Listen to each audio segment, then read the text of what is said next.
आप देख रहे हैं श्री हरि कृपा आश्रम चैनल। संस्थापक स्वामी श्री हरि चैतन्य पुरी जी महाराज।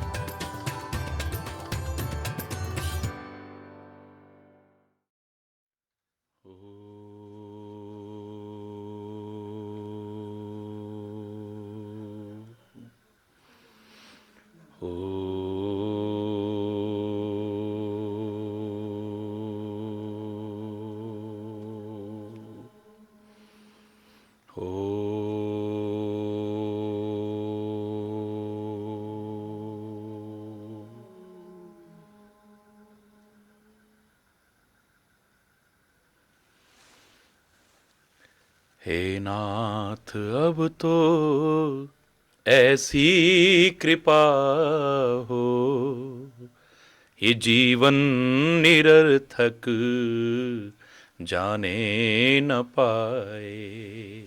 हे नाथ अब तो ऐसी कृपा हो,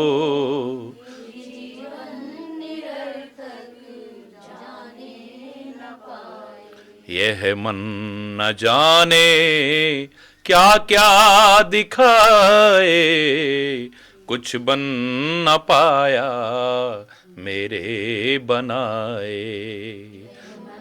न जाने क्या क्या दिखाए, कुछ बन न पाया मेरे बनाए। हे नाथ अब तो ऐसी कृपा हो, ये जीवन निरर्थक जाने न पाए। हे नाथ अब तो ऐसी कृपा हो, ये जीवन निरर्थक जाने न पाए। संसार में ही आसक्त रहकर, संसार में ही आसक्त रहकर, दिन रात अपने मतलब की कहकर, दिन रात अपने मतलब की कहकर, सुख के लिए लाखों दुख सहकर, ये दिन अभी तक यूं ही गंवाए। सुख के लिए लाखों दुख सहकर, ये दिन अभी तक यूं ही गंवाए। हे नाथ अब तो ऐसी कृपा हो, ये जीवन निरर्थक जाने न पाए। हे नाथ अब तो ऐसी कृपा हो, ये जीवन निरर्थक जाने न पाए। ऐसा जगा दो फिर सो न जाए, ऐसा जगा दो फिर सो न जाए। अपने को निष्काम प्रेमी बनाए, अपने को निष्काम प्रेमी बनाए। हम आपको चाहें और पाए, संसार का कुछ भय रह न जाए। हम आपको चाहें और पाए, संसार का कुछ भय रह न जाए। हे नाथ अब तो ऐसी कृपा हो, ये जीवन निरर्थक जाने न पाए। हे नाथ अब तो ऐसी कृपा हो, ये जीवन निरर्थक जाने न पाए। वह योग्यता दो सत्कर्म कर ले, वह योग्यता दो सत्कर्म कर ले। अपने हृदय में सद्भाव भर ले, अपने हृदय में सद्भाव भर ले। नर्तन है साधन भव सिंधु तरले, नर्तन है साधन भव सिंधु तरले। ऐसा समय फिर आए ना आए, ऐसा समय फिर आए ना आए।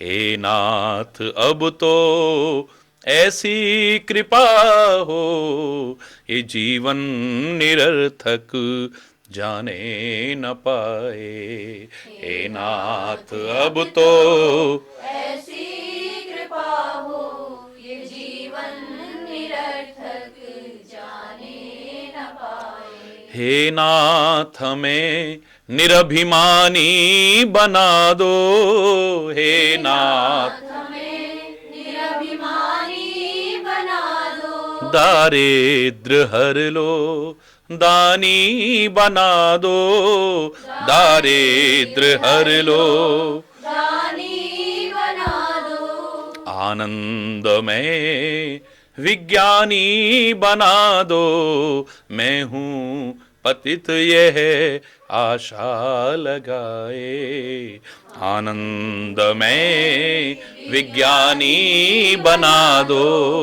मैं हूँ पतित यह आशा लगाए। हे नाथ अब तो ऐसी कृपा हो, ये जीवन निरर्थक जाने न पाए। हे नाथ अब तो ऐसी कृपा हो, ये जीवन निरर्थक जाने न पाए, ये जीवन निरर्थक जाने न पाए, ये जीवन निरर्थक जाने न पाए।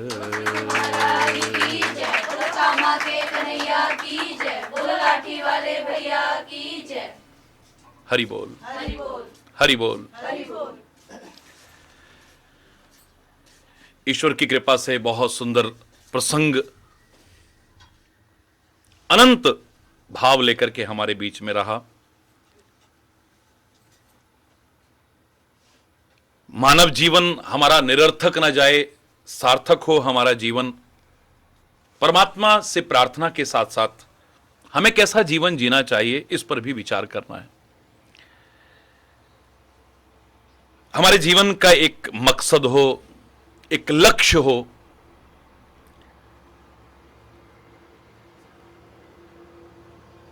क्योंकि लक्ष्य विहीन मानव, मैंने हमेशा कहा है कि जस्ट लाइक ए पेंडुलम, जैसे घड़ी का पेंडुलम होता है, ऐसा जीवन जीता है। जब तक चाबी है तब तक हिलता डुलता है, लेकिन एक कदम भी आगे नहीं बढ़ पाता है। जैसे घड़ी का पेंडुलम जब तक चाबी है तब तक हिलता डुलता है, एक कदम भी आगे नहीं बढ़ पाता है। बिल्कुल ठीक इसी तरह से जिसके जीवन में कोई लक्ष्य नहीं है, ऐसा लक्ष्य विहीन मानव भी जीवन भर जब तक श्वास रूपी चाबी है कुछ ना कुछ करता तो है, लेकिन एक कदम भी जीवन में आगे नहीं बढ़ पाता है। लक्ष्य निर्धारित हो हमारा, हम क्यों आए हैं इस दुनिया में, क्या करना है, क्या करना था, क्या कर रहे हैं, जो कर रहे हैं वो ठीक है या गलत है, हमारे जीवन के उत्थान में सक्षम होगा या हमारे जीवन का पतन करेगा, हमारे जीवन का इसमें हित है या अनहित है।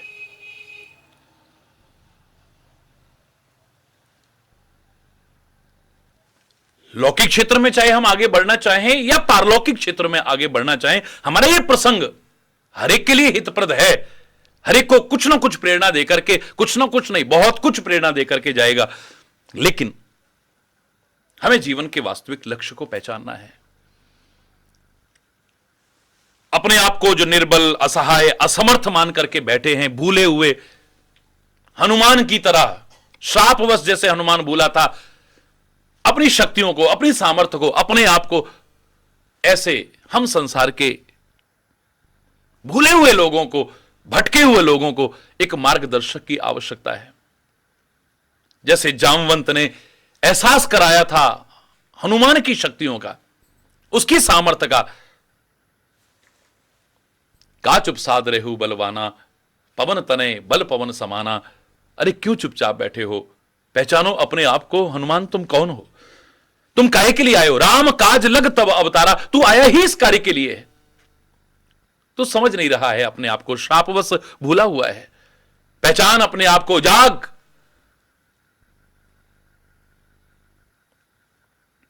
पवन तने बल पवन, जिसका तू पुत्र है वो सारी शक्तियां तेरे अंदर विद्यमान है। क्यों अपने आप को निर्बल, क्यों अपने आप को असहाय असमर्थ समझ रहा है तू? परमात्मा का नाम लेकर के तू आगे बढ़ने की कोशिश तो कर, सफलता तेरे कदम कैसे नहीं चूमेगी। सद्गुरु मार्गदर्शक हमारी उन सोई हुई शक्तियों को जागृत कराएगा। अगर हम उसकी शरण में जैसे आना चाहिए ऐसे आ जाएं, तो उस तरह से आत्मसमर्पण करें, तो वही हनुमान जो चुपचाप बैठा हुआ था, मार्गदर्शक के शब्दों को सुनकर के, सदगुरु के शब्दों को सुनकर के, जामवंत के शब्दों को सुनकर के, सुनते ही भयउ पर्वताकारा, जाग गई हैं उसकी सारी शक्तियां। लीले ही नागों सागर खारा। अब वही हनुमान कह रहा है, इस सागर को, इसको तो मैं खेल ही खेल में पार कर जाऊंगा। इसको पार करना मेरे लिए कौन सा असंभव तो क्या, सहज में पार कर जाऊंगा। और तुम खाली सागर पार करने की बात कर रहे हो, सीता की खोज करने की बात कर रहे हो। अरे सीता की खोज करना तो दूर, सीता जिस अशोक वाटिका में है उस अशोक वाटिका की बात तो दूर, वो जिस लंका में है उस लंका की बात दूर, लंका जिस त्रिकूट पर्वत पर स्थित है। अब वही हनुमान कह रहा है कि सहित सहाय रावण ही मारी, आनो यह त्रिकूट उखारी। मैं तो सेना सहित रावण का संहार करके त्रिकूट पर्वत सहित लंका को ही उठा करके ले आऊंगा। सीता की खोज करना तो बहुत दूर की बात है। शक्तियां जागृत तो होंगी, लेकिन ऐसे में एक भय बना रहता है कि कहीं अहंकार हमारे अंदर प्रवेश ना कर जाए। वो अभिमान जो हमें भगवान से दूर कर देगा, वो अभिमान जो हमें हनुमान नहीं बने रहने देगा, वो अभिमान जो हमारे प्रगति के मार्ग को अवरुद्ध कर देगा, वो अभिमान जो हमें पतन की गर्त तक ले जा सकता है, वो कहीं उत्पन्न ना हो जाए। इसलिए मार्गदर्शक के चरणों में भी निवेदन करते रहना है। जामवंत तुम कहो विचारी, मैं ऐसा कर सकता हूं, तुम्हारे द्वारा जागृत की हुई शक्तियों के एहसास के कारण कह रहा हूं, लेकिन मुझे क्या करना चाहिए? हे जामवंत तुम विचार करके कहो, मेरे लिए उचित क्या है? उचित सिखावन देवो मोही, मेरे को उचित शिक्षा दो, मुझे क्या करना चाहिए?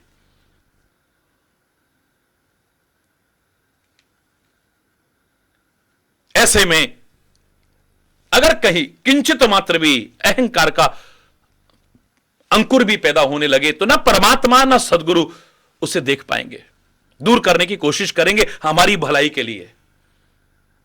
और उसमें जब वो हमारे मिथ्या अहंकार पर चोट करते हैं, कई बार हम तिलमिला उठते हैं, हमें अच्छा नहीं लगता है। विचारशील, पूरी तरह से जो समर्पित भाव रखता है, उसको अपने बड़ों की, अपने बुजुर्गों की, अपने माता पिता की, अपने सदगुरु की, अपने संतों की, परमात्मा की कोई भी क्रिया अनुचित नहीं लगती है। विशेष तौर से जो सचमुच इस श्रेणी में आते हो और जो हमारे हितकारी हो, हितैषी हो, हमारे सच्चे हितैषी जो हो। आंवले का खाया और बुजुर्गों का कहा, यह बाद में पता चलता है, ये गांव गांव में कहावत प्रचलित है। हमारी हितप्रद बात कई बार सुनने में कठोर भी क्यों ना हो,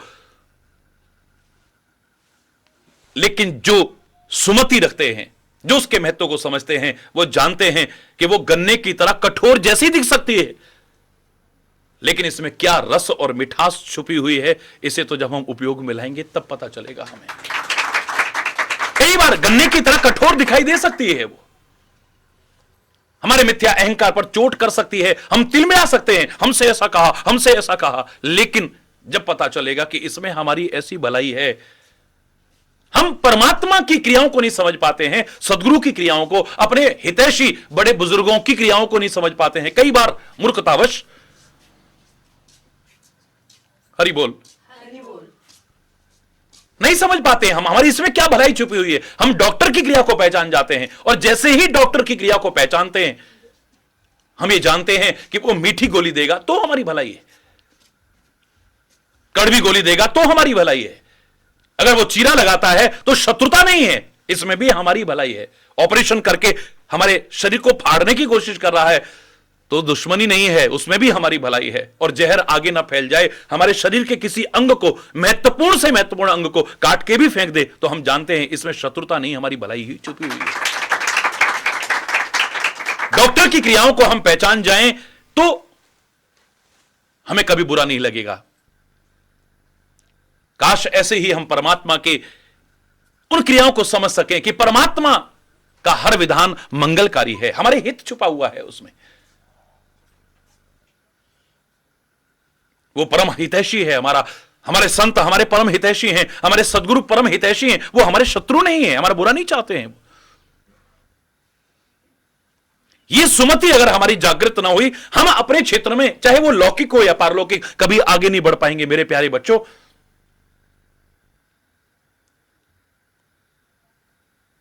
क्या पहचान है सुमति और कुमति की? मैं कई बार कह चुका हूं, विचार कर लीजिएगा। जब हमें अपने हित की बात बुरी लगने लगती है, अपने हितैषी हमें शत्रु जैसे लगने लगते हैं और अपने शत्रु हमें मित्रवत लगने लगते हैं, तो सोच लेना कुमति यानी विपरीत बुद्धि उजागर हो चुकी है, जो विनाश के समय ही उजागर होती है, किसी और समय पे नहीं। विनाश काले विपरीत बुद्धि, विनाश के समय ही विपरीत बुद्धि उजागर होती है हमारी, जो हमारे सद्गुणों को नष्ट कर देगी, हमारे अच्छे स्वभाव को नष्ट कर देगी, हमारे अच्छे व्यवहार को नष्ट कर देगी, हमारी अच्छी भावनाओं को नष्ट कर देगी, हमारी श्रद्धा, भक्ति, आस्था, प्रेम, सद्भाव सब खत्म कर देगी, हमें भी खत्म कर देगी। जब हमें अपने हितैषियों की बात, जो हमारी भलाई छुपी है, कठोर भी क्यों ना हो, अच्छी लगने लगे, तो सोच लेना हमारी सुमति उजागर है। कुमति को त्याग करके सुमति के पथ का अनुसरण अगर हमने न किया, हम लाए लौकिक मार्ग में आगे बढ़ना चाहें, पारलौकिक मार्ग में आगे बढ़ना चाहें, हम आगे बढ़ने में सक्षम नहीं हो पाएंगे कभी। मैंने एक बार आपसे कहा था, हम हनुमान जी से कह देते हैं कुमति निवार सुमत के संगी। मैं भी बोलता हूं, बोलता रहूंगा, आप भी बोलिए, लेकिन विचार करो, जिनके अंदर कभी कुमति थी ही नहीं, तो वो कुमति का क्या निवारण करेंगे, क्या सुमति को उजागर करेंगे? वहां तो सुमति ही सुमति है, परमात्मा का प्रेम ही प्रेम है, जिनके रोम रोम में परमात्मा समाया हुआ है। उस हनुमान के लिए तो आप कह दो कि आपने कुमति का परित्याग करके सुमति का साथ किया, लेकिन ऐ बोलने वालों, कभी विचार करो, क्या तुमने भी अपनी कुमति को छोड़ करके सुमति का साथ करने की कोशिश की है? क्या तुमने भी कभी सुमति का साथ करने की कोशिश की है? क्या अपनी सुमति को उजागर किया है, जिसके लिए हमारे संत महापुरुष सदैव से प्रार्थना करते रहे हैं? उन्होंने ये कहा हो या न कहा हो कि तुम्हारी कोठियां हो जाएं, तुम्हारे बंगले हो जाएं, तुम्हारे पास गाड़ियां हो जाएं, तुम्हारे पास धन दौलत हो जाए, जायदाद हो जाए, कहा हो या न कहा हो, लेकिन इतना तो हमेशा कहते रहे हैं, ईश्वर अल्लाह तेरो नाम सबको सन्मति दे भगवान। ऐ परमात्मा, सबको सुमति देना। क्यों? क्योंकि जहां सुमति तहां संपत्ति नाना, जहां सुमति होगी वहां सुख और संपदा तो अपने आप आपके पास आने लगेगी। और जहां कुमति तहां विपत्ति निधाना, जहां कुमति होगी, विपरीत बुद्धि होगी, वहां पर तो विपत्तियों के बादल ही मंडराते रहेंगे जीवन में। इसलिए कुमति का निवारण करके सुमति का संग करने की बहुत आवश्यकता है। पहले तो पहचानो अपने आप को, लक्ष्य निर्धारित करो, सदगुरु के बताए अनुसार चलो, मार्गदर्शक के कहे अनुसार चलो, और सही दिशा में प्रयास करना। क्योंकि सही दिशा में यदि आपने प्रयास न किया तो लाख चलते रहना, तुम अपनी मंजिल को कभी पा नहीं सकोगे, जो मैं नहीं चाहता हूं। गलत दिशा में जितने कदम आप आगे बढ़ते जाओगे, मंजिल से उतना दूर होते चले जा रहे हो। सही दिशा का एक एक कदम तुम्हें तुम्हारी मंजिल के करीब ला रहा है। डायरेक्शन भी आपकी ठीक होनी चाहिए, तब आगे चलना शुरू करो। लेकिन बहुत सी बातें हैं जिनको ध्यान में रखोगे, बहुत सी जो बाधाएं, रुकावटें, परीक्षाएं मार्ग में आएंगी, उनसे सतर्क रहोगे, तो कोई तुम्हें तुम्हारी मंजिल को पाने से रोक नहीं सकेगा। मैं दावे से आपसे कह रहा हूं।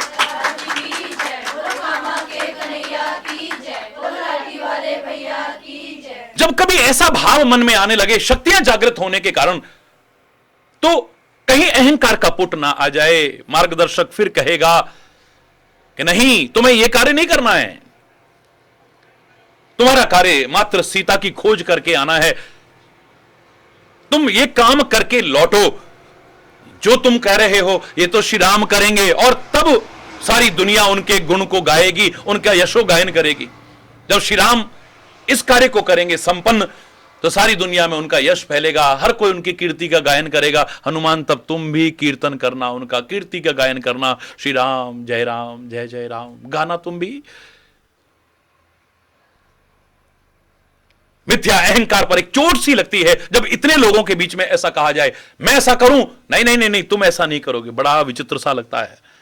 पहले तो हमारी शक्तियों को जागृत करा, और अब सबके बीच में। अगर यह चीज समझ में आ गई तो तुम्हारे जीवन का सौंदर्य यहीं से निखरना शुरू हो जाएगा।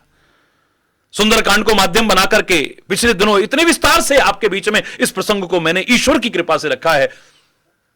पहली चौपाई यहां से शुरू है। जामवंत के वचन सुहाए, सुनि हनुमंत हृदय अति भाए। जामवंत के वो सुहावने वचन सुन करके, शब्दों को ध्यान दोगे तो मिथ्या अहंकार पर चोट करने वाले शब्द हैं। बहुत कोई मीठे मीठे बोल नहीं है। हो सकता है इन शब्दों को सुनकर के कान प्रसन्न न हो, कान को अच्छे न लगे, हो सकता है तुम्हारे मन को अच्छे न लगे। इसलिए तुलसी ने बड़े सुंदर शब्दों में लिखा है, सुनी हनुमंत हृदय अति भाए। जब विचार किया है तो हनुमान के हृदय को बड़े अच्छे लगे हैं कि देखो ये मेरा कितना हित चाहते हैं। अगर मेरे अंदर अहंकार आ जाता, अभिमान आ जाता, तो भगवान मुझसे दूर हो जाते, और भगवान ही दूर हो जाते तो क्या बचता फिर मेरे पास। सदगुरु के चरणों में बार बार श्रद्धा पूर्वक नमन करता है फिर जीव। अपने मार्गदर्शक के चरणों में बार बार धन्यवाद ज्ञापित करता है, कृतज्ञता ज्ञापित करता है कि तुम मुझे उबार रहे हो, तुम मुझे संभाल रहे हो, वरना पता नहीं कब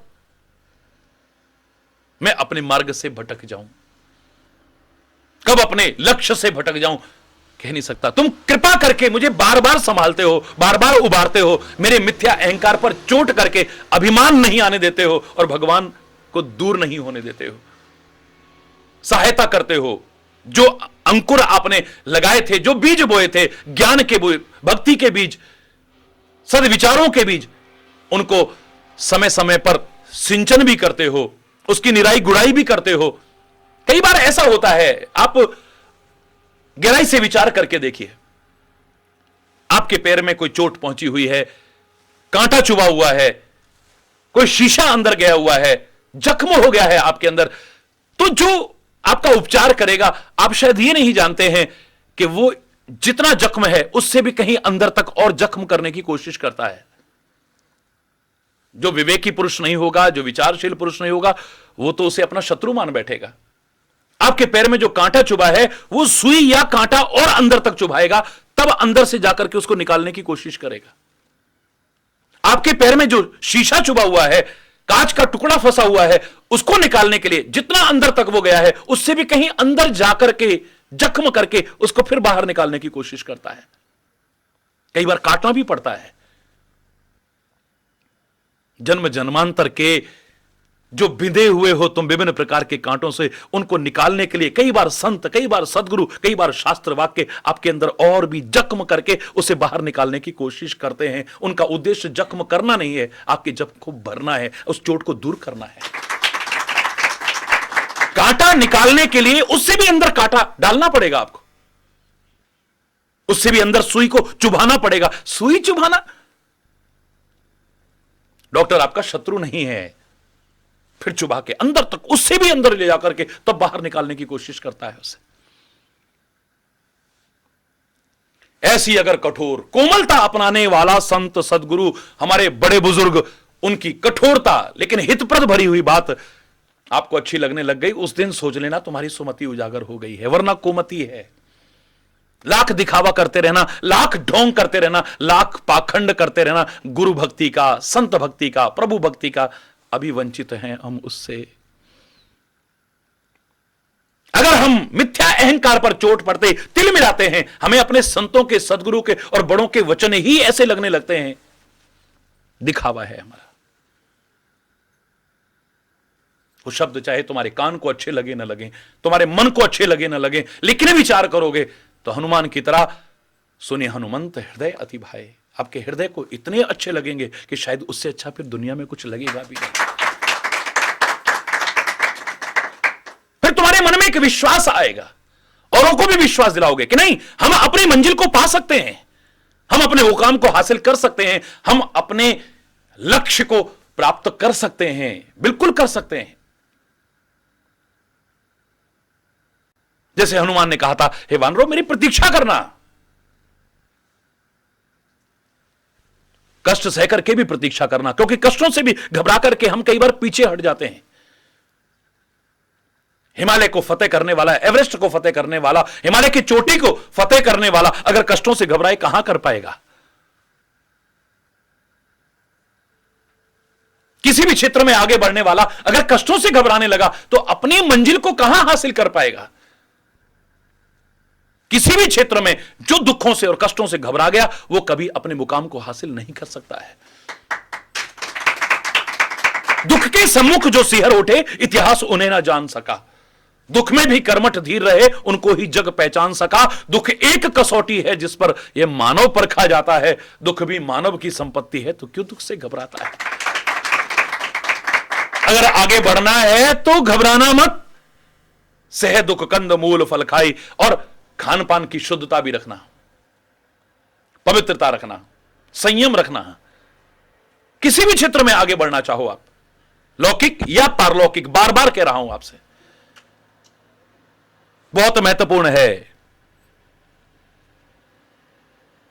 वो पंक्तियां दोहराने जैसी लगेंगी, लेकिन बार बार कहा करता हूं कि शरीर के लिए भोजन बना है, भोजन के लिए शरीर नहीं बना है। इसीलिए मैंने कहा था उतना मत खाओ जितना खा सकते हो, उतना खाओ जितना पचा सकते हो, उतना किसी से संबंध मत बनाओ जितना बना सकते हो, उतना बनाओ जितना निभा सकते हो, उतना मत गाओ जितना गा सकते हो, उतना गाओ जितना रिझा सकते हो। ये 10 पंक्तियां जो मैंने आपको बार बार कही हैं, ये जीवन पर्यंत गांठ बांध लो इन्हें, और बांध करके ही मत रख लेना। कदम कदम में इसका उपयोग करने की कोशिश करना, इससे लाभान्वित होने की कोशिश करना। भोजन हमारा शुद्ध होना चाहिए, सात्विक होना चाहिए, संयमित होना चाहिए, संतुलित होना चाहिए। हरि बोल, हरि बोल, जोर से हरि बोल। सहायता करेगा ये तुम्हारे। ऐसा कर लिया, जो स्वास्थ्य खराब हो गया तो फिर किसी भी क्षेत्र में कहां आगे बढ़ पाएंगे हम? दुकान पर नहीं जा पाएंगे, पढ़ाई नहीं कर पाएंगे, और भक्ति ना ना ना ना। किसी भी क्षेत्र में आगे बढ़ना चाहो, बहुत महत्व है स्वास्थ्य का भी हमारे। सब कुछ यही हो मैं नहीं कहता हूं, लेकिन हमारे बड़े बुजुर्गों ने भी इस बात को समझा, शायद तभी सरल से सरल शब्दों में, सरलतम शब्दों में, गांव गांव में कहावत बनी, संसार का सबसे बड़ा सुख ये नहीं कि आपके पास पैसा हो, धन दौलत हो, जमीन जायदाद हो, हर सुख सुविधा के साधन हो। ना ना ना, पहला सुख निरोगी काया, दूजा सुख हो घर में माया, ये बाद में कहा है। पहला सुख निरोगी काया। बाहर के लोगों ने भी इस सिद्धांत को पहचाना है। उन्होंने कहा a sound mind in a sound body, स्वस्थ शरीर में ही स्वस्थ मस्तिष्क होता है। हमारा शरीर स्वस्थ होगा, हमारा मस्तिष्क स्वस्थ होगा, मस्तिष्क स्वस्थ होगा, हमारा चिंतन स्वस्थ होगा, हमारा चिंतन स्वस्थ होगा। मैं दावे से कह रहा हूं, हमारे जीवन में कर्मों का प्रभाव भी स्वस्थ होगा, और वो स्वस्थ होगा तो जीवन में स्वस्थ ही स्वस्थ रहोगे, अस्वस्थ कभी नहीं होगा। स्वास्थ्य ही स्वास्थ्य है। बाहर के लोगों ने भी गलत नहीं स्वीकार किया है। उन्होंने कहा if the wealth is lost nothing is lost. ये पैसा गया तो कुछ भी नहीं गया है। If the wealth is lost nothing is lost. If the health is lost something is lost. और if the character is lost everything is lost. धन गया तो कुछ न गया, स्वास्थ्य गए कुछ जाता है, और यदि चला चरित्र गया नरका तो फिर कुछ नहीं रह जाता, कुछ नहीं बाकी है। भोजन शुद्ध, सात्विक, संयमित, संतुलित।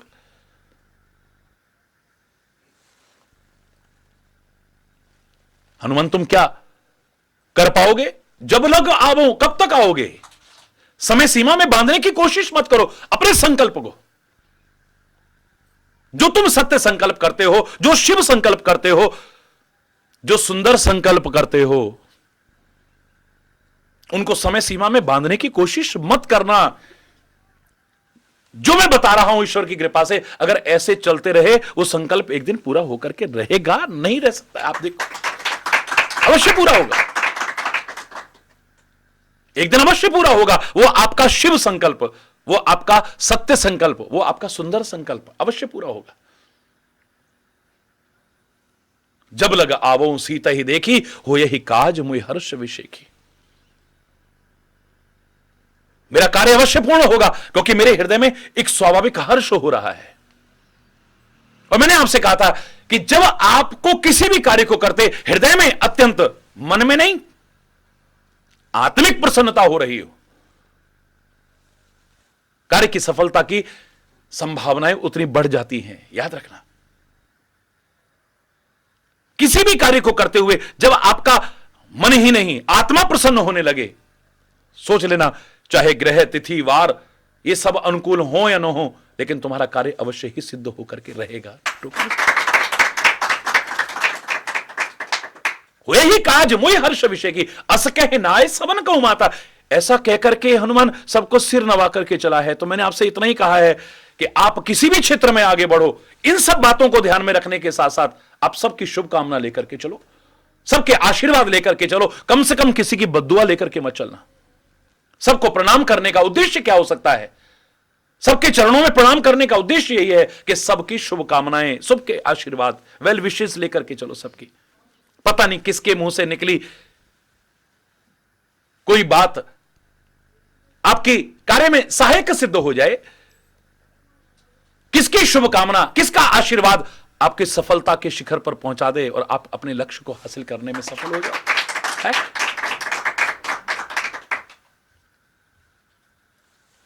बद्दुआ लेकर के न चलना कभी भी।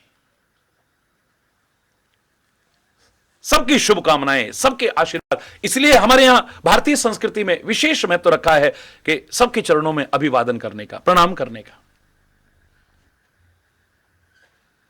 अभिवादनशील को हमारे शास्त्रों ने कहा है चार चीज तो अवश्य ही प्राप्त होती है, आयुर्विद्या यशो बलम। आयु भी, विद्या भी, यश और बल, इन चार चीजों की प्राप्ति होती है। और हरि चैतन्य तो सामने प्रत्यक्ष प्रमाण है कि चार नहीं, मैं तो कह रहा हूं जीवन में मुझे जो कुछ मिला है सब इसी का परिणाम। अपना मैंने स्वयं आपको उदाहरण सुनाया है। बाल्यावस्था में सभी लोग ईश्वर की कृपा से, संस्कारों की वजह से बहुत प्यार रखते थे, लेकिन एक चीज का आमतौर से मजाक उड़ता था मेरा।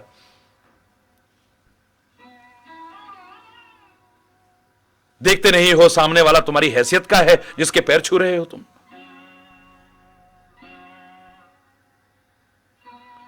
एक आदत में आ गया था कि जो सामने दिखाई दिया उसके चरणों में प्रणाम कर दिया।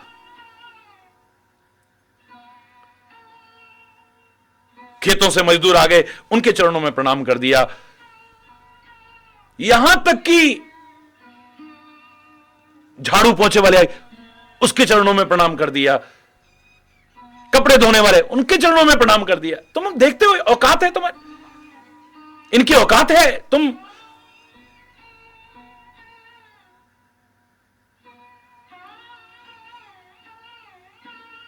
जो बड़ा दिखाई दिया उसके चरणों में प्रणाम कर दिया, जो बड़ा दिखाई दिया उसके चरणों में प्रणाम कर दिया। एक दिन बहुत मजाक उड़ा।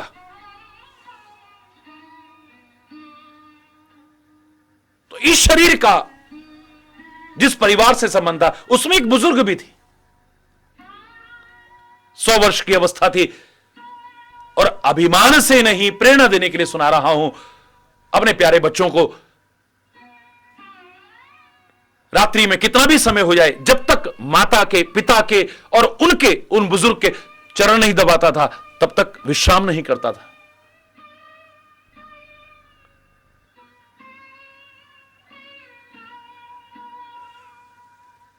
माता पिता के चरण दबा लिए, उन बुजुर्ग के चरण दबा रहा था। रोज कहती थी अच्छा बेटा अब सो जाओ, अच्छा बेटा अब सो जाओ। लेकिन उस दिन उन्हें नींद आ गई, कह नहीं पाई, तो मैं भी उनके चरण दबाता रहा। अचानक आंखें खुली तो देखा कि 2:30 बज गए, बेटा अभी तक सोए नहीं। मैंने कहा कोई बात नहीं, कोई बात नहीं।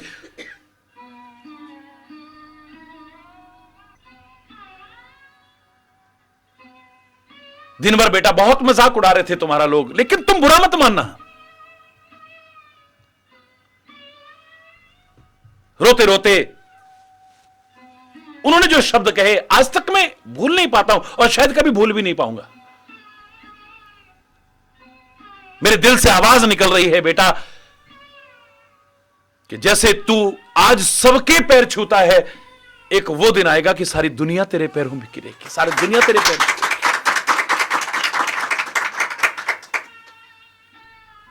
कोई बहुत प्रसन्नता नहीं होती है जब लोग मेरे चरणों में झुकते हैं, तो ये तो सम्मान देने में जो मजा आता है, क्षमा चाहते हो कहूंगा, सम्मान पाने में वो मजा नहीं आता है।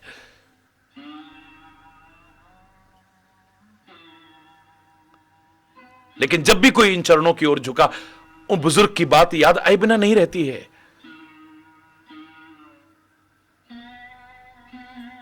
बड़ों के मुंह से निकले हुए आशीर्वाद कब कहां पर आपके जीवन में क्या कुछ तुम्हें दे जाए, तुम सोच भी नहीं सकते हो। इसलिए हमारे शास्त्रों में जो विधान था, हमारे यहां कोई भी मांगलिक कार्य हो, कोई शुभ कार्य हो, सबको आमंत्रित करना, सबको इकट्ठा करना। क्यों बुलाते थे? कि सब लोग आएंगे, सबके चरणों में प्रणाम करेंगे, सबके मुंह से दुआएं निकलेंगी, किसका आशीर्वाद, किसकी शुभकामना हमारे जीवन को सफल बना जाए क्या पता चले। बच्चे का जन्मदिन है, सबको बुलाओ, सबको बुलाओ। आज की तरह नहीं है। इस दिखावे के युग में अब लोगों के मुंह से दुआएं निकलती हैं, या दिल से दुआएं निकलती हैं, या बद्दुआएं निकलती हैं, या आप ज्यादा जान सकते हो। महंगाई के युग में कार्ड देखते ही आदमी के मन में पहले ही आता है, लो एक खर्चा और आ गया। हाय भगवान, हमारा बजट तो पहले ही ऐसा हो रहा था, एक और खर्चा आ गया। आज दिखावे आ गए हैं। तुम दिखावे करते हो, फिर दिखावों की उम्मीद करते हो। हाय निकलती है, दुआएं नहीं निकलती हैं। जिस तरह से जो हमारी भारतीय संस्कृति में विधान थे, आप उस तरह से सबको आमंत्रित कीजिए, और उसी प्रकार से धार्मिकता का माहौल रखते हुए सादगी परिपूर्ण आप कोई भी आयोजन कीजिए। ये पहले ही आप जीवन में सिद्धांत बना लें कि हमें किसी प्रकार के कोई गिफ्ट स्वीकार नहीं करने हैं। हमें आशीर्वाद चाहिए, प्यार चाहिए, और कोई उपहार नहीं। फिर देखो आप जीवन में शादी ब्याह होता था, कई प्रकार के हमारे यहां शादियों का विधान है, विवाह का कई प्रकार का विधान है। गंधर्व विवाह होते थे, स्वयंवर होता था, कई प्रकार के विवाह। लेकिन सबसे श्रेष्ठ जो भारतीय संस्कृति के अनुरूप सबकी उपस्थिति में सबके आशीर्वाद लेते हुए यज्ञ पूर्वक जो किया जाता था, उसी को सर्वश्रेष्ठ मानते थे। क्योंकि बच्चे जब सब उपस्थित होंगे, उनके चरणों में प्रणाम करेंगे, सबके मुख से, सबके हृदय से शुभकामनाएं निकलेंगी, आशीर्वाद निकलेंगी, और पता नहीं किसका आशीर्वाद, किसकी शुभकामना इन बच्चों को सुखी रखेगी, इनको आनंदित रखेगी।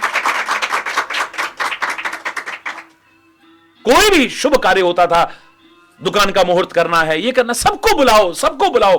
पीछे उद्देश्य ही था कि सबके चरणों में प्रणाम करो। कोई भी कार्य प्रारंभ करने से पहले सबकी दुआएं लो, सबकी शुभकामना, सबके आशीर्वाद, सफलता की संभावनाएं उतनी बढ़ जाएंगी।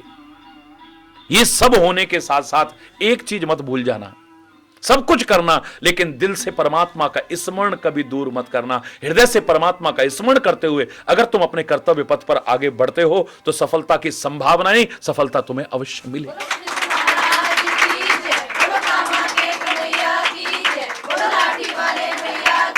अस कहे नाय सबन कहूं माता, चले हर्ष ही धरि रघुनाथा। और एक जो भी कार्य करो, खुश होकर के किया करो,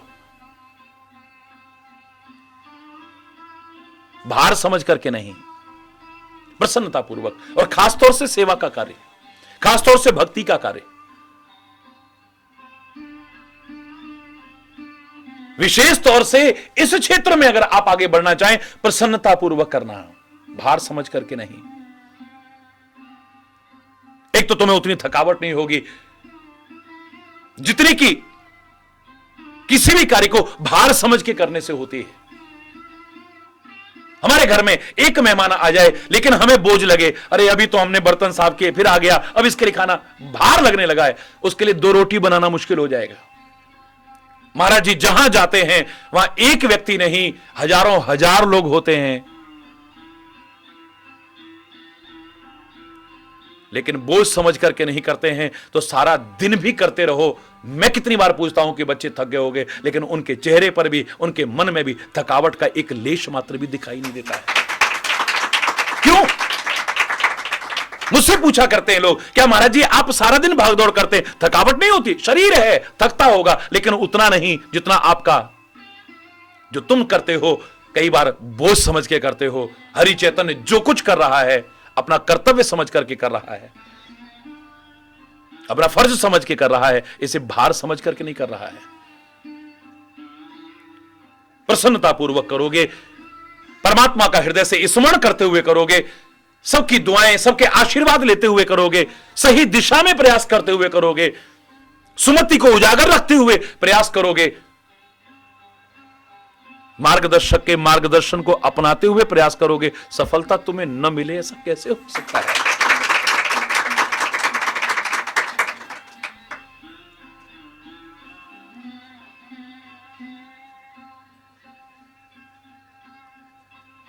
आगे बढ़ो। फिर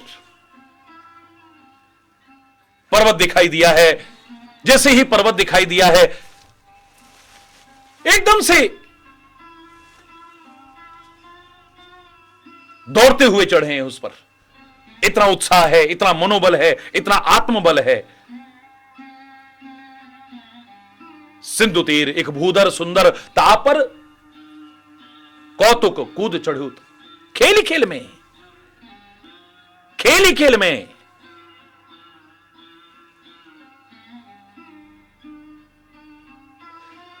लेकिन याद रखना, ये जो रास्ते में रुकावट आई है, लौकिक मार्ग में चलें आप, पारलौकिक मार्ग में चलें, बाधाएं आना स्वाभाविक है, रुकावटें आना स्वाभाविक है, परीक्षाएं आना स्वाभाविक है, मुश्किलें और परेशानी आना स्वाभाविक है। लेकिन हृदय में परमात्मा का स्मरण करके तो चले थे, ऐसे समय में और ज्यादा परमात्मा का स्मरण करना। आप एक वही तो तुमको ताकत देगा, और क्या देगा?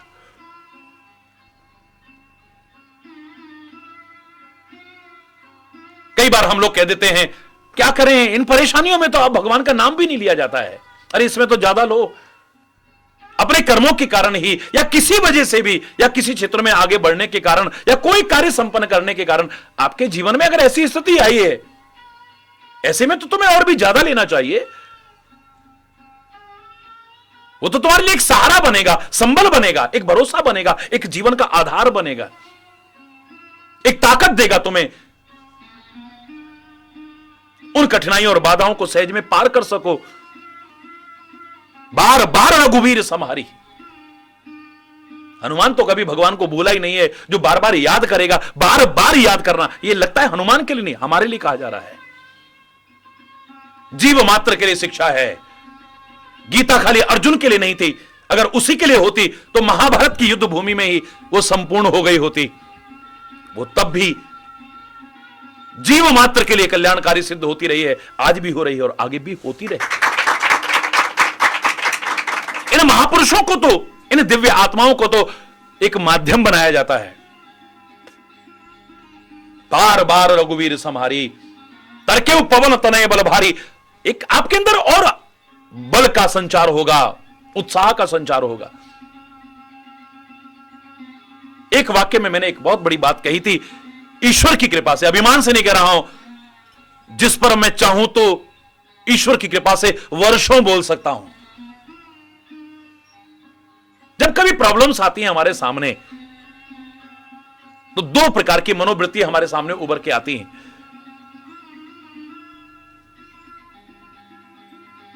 एक मनोवृत्ति के लोग कहते हैं, हो गॉड, इतनी बड़ी प्रॉब्लम आ गई हमारे सामने, ऐ परमात्मा इतनी बड़ी समस्या आ गई हमारे सामने। वही दूसरी मनोवृत्ति के लोग कहते हैं, अरे ओ प्रॉब्लम, इतना बड़ा गॉड है ना हमारे साथ, तो टिक पाएगी कभी हमारे साथ? ये दो मनोवृत्ति के बीच झूल रहे हैं सारे संसार के प्राणी।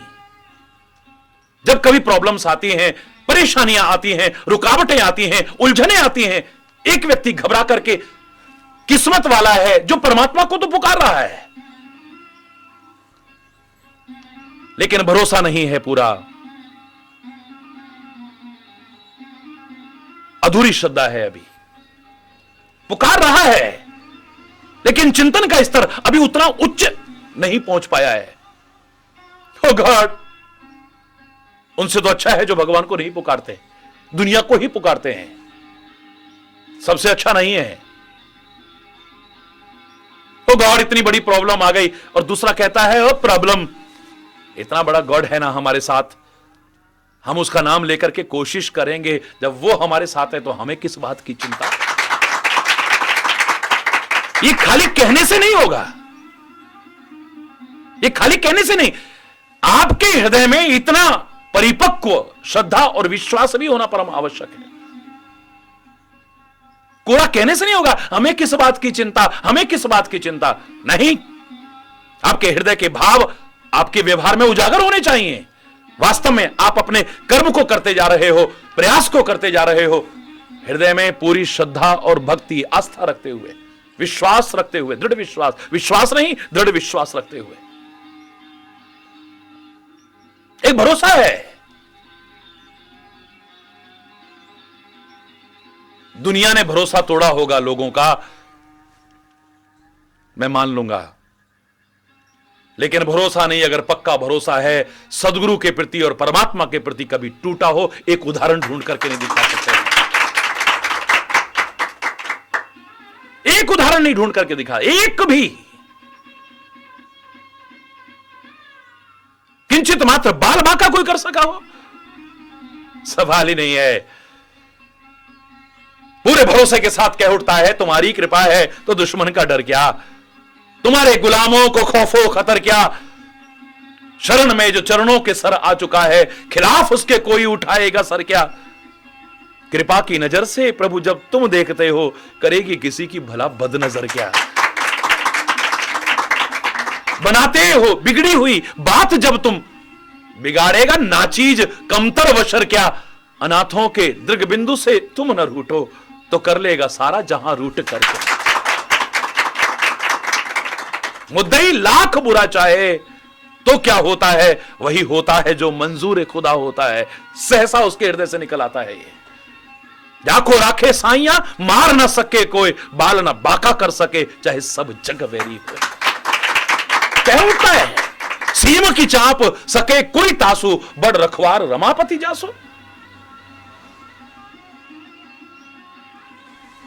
पक्का विश्वास होता है, दृढ़ विश्वास होता है, अधूरा नहीं, अध कचरा नहीं, बात बात में डगमगाने वाला नहीं, चलायमान होने वाला नहीं, अपने मतलब तक नहीं।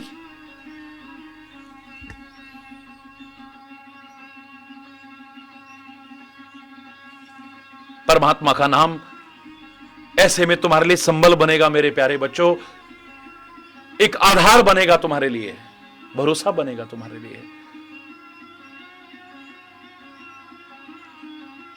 जब कभी कोई बाधा आए, कोई परेशानी आए, उस समय भगवान के नाम को कहीं दूर मत कर बैठना, क्योंकि अधिकांशतः ऐसा होता है। इसलिए कहा है बार बार रघुवीर संभारी, तरक्यू पवन तनय बल, जेहि गिरि चरण दे हनुमंता, चले सुगा पाताल तुरंता। उसके बाद तो जब तुम चलोगे, कितनी बाधाएं तो अपने आप धसती चली जाएंगी, पाताल में धस जाएंगी, टिक नहीं पाएंगी तुम्हारे आगे, गिनती नहीं कर सकते हो तुम। एक तुमने ईश्वर की प्रति दृढ़ विश्वास के आधार पर पार की है, दूसरी अपने आप आपके आगे से हटती चली जाएंगी।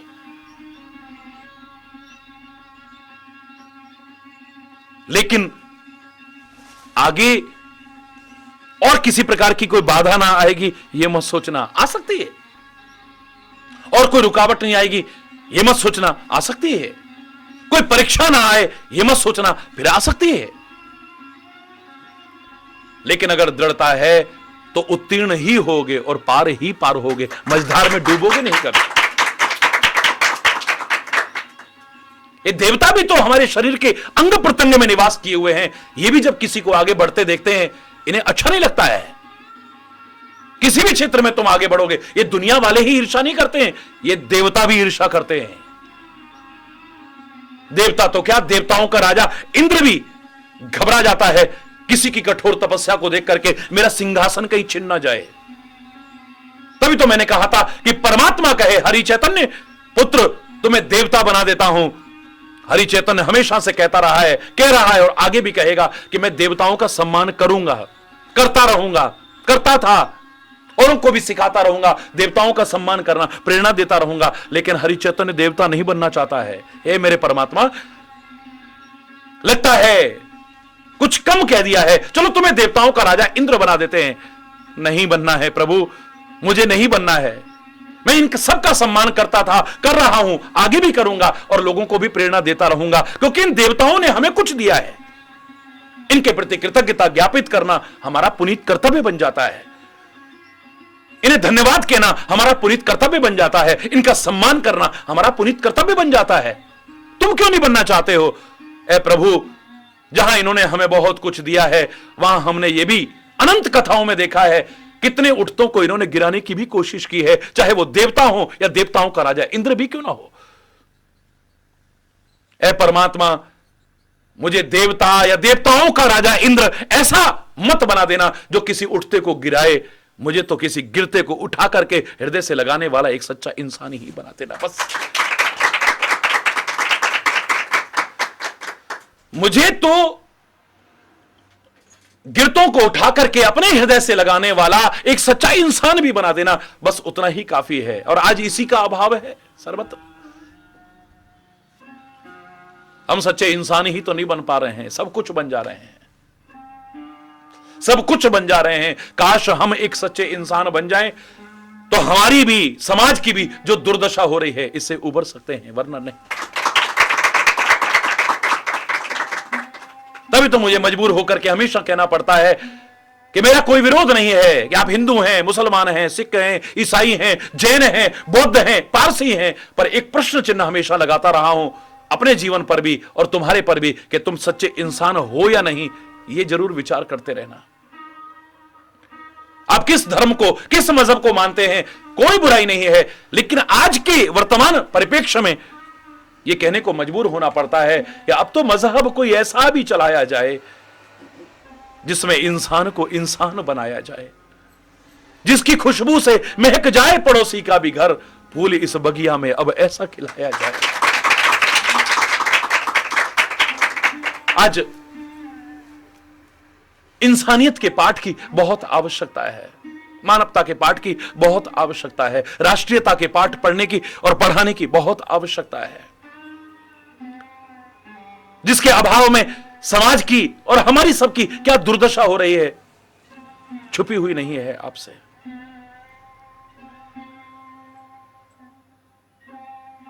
अंग प्रत्यंग पर देवी देवता निवास किए हुए हैं।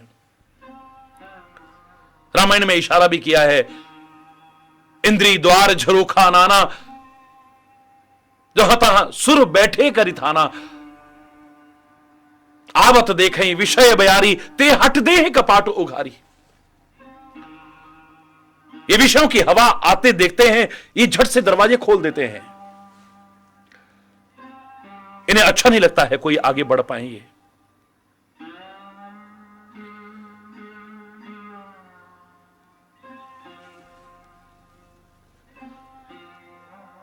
विभिन्न प्रकार की परीक्षाएं, बाधाएं हमारे सामने आएंगी।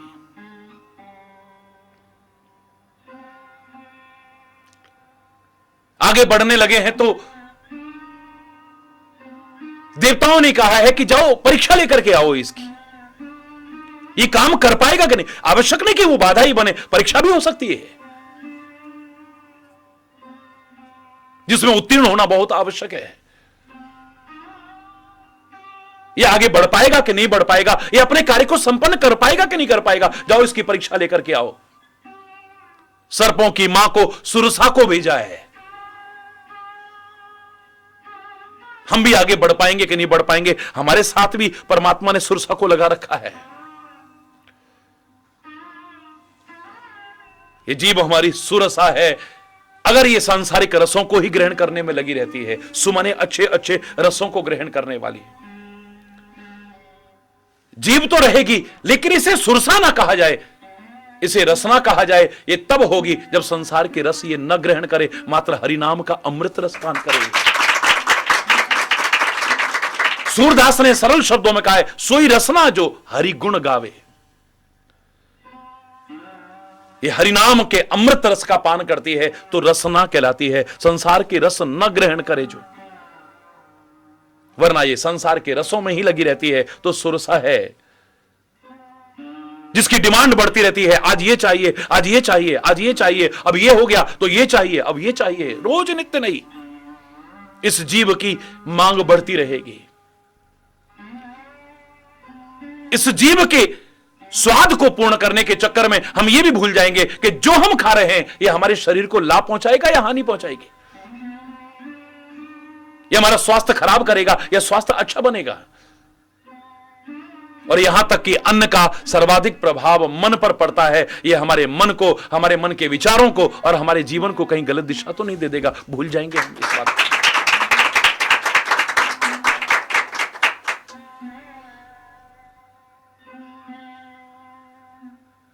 नियंत्रण आवश्यक है, इस पर बहुत नियंत्रण की आवश्यकता है। हरि बोल। हरि बोल।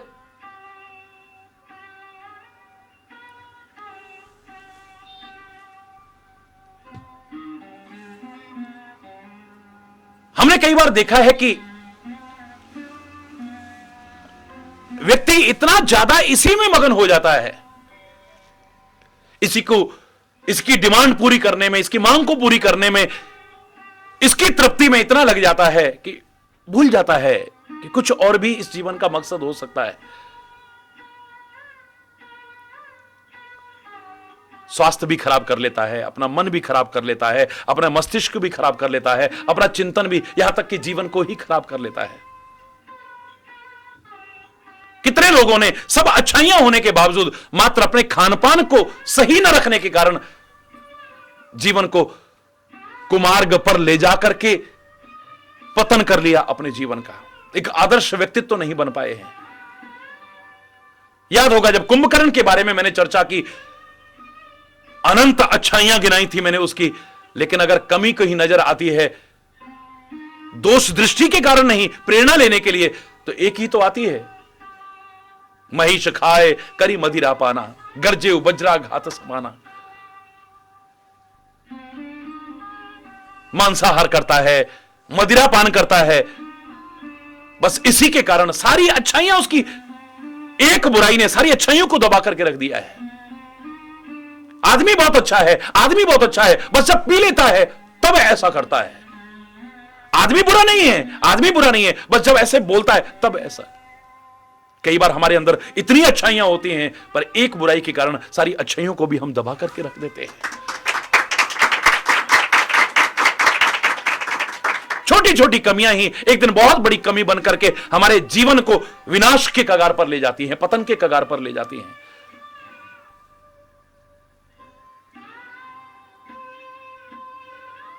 लेकिन हनुमान इतनी देर बहस क्यों करते रहे उससे? जो हनुमान एक क्षण भी व्यर्थ में नष्ट करना नहीं चाहते हैं, हमें प्रेरणा दे रहे हैं कि व्यर्थ के चिंतन में, व्यर्थ के वार्तालाप में, व्यर्थ के कर्मों में एक क्षण भी नष्ट नहीं करना चाहिए। वो सुरसा से इतनी देर बहस करते रहे। वो एक योजन मुंह फैलाती है तो ये दो, दो तो चार, चार तो आठ, आठ तो 16, 16 तो 32, जस जस सुरसा वदन बढ़ावा, ता सुदून कपि रूप दिखावा। जितना जितना वो मुंह फैलाती है ये भी दुगना दुगना आते जाते हैं। क्यों इतनी बहस की है? मैंने आपसे कहा था क्योंकि उनके मुख से निकल गया है, सत्य कहूं मुझे जाने दे माई, हे मां मुझे जाने दे, मैं सीता की खोज करके आऊं, श्री राम को सुना दूं, फिर वापस आऊंगा, तू मुझे खा जाना।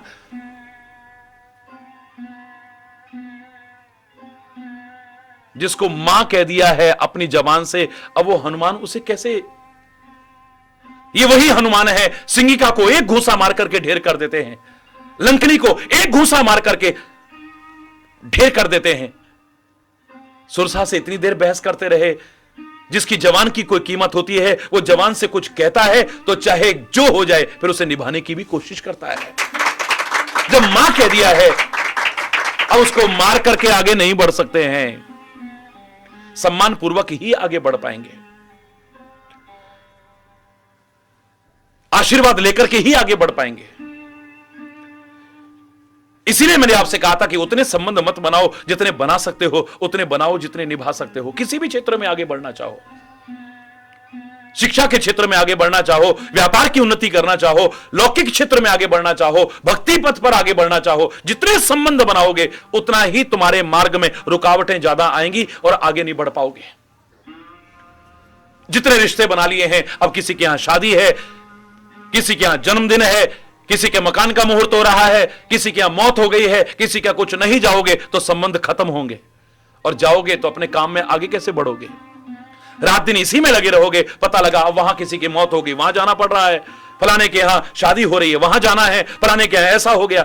संबंध बनाओगे तो फिर निभाने भी पड़ेंगे, नहीं समय दोगे तो फिर संबंध टूट जाएंगे। इसलिए उतने ही बनाओ ना जितने निभा सको। ज्यादा बनाने की कोशिश क्यों करते हो? उतना किसी से संबंध मत बनाओ जितना बना सकते हो, उतना बनाओ जितना निभा सकते हो। फिर तुम जो जवान से कहो इसे निभाने की भी कोशिश करो,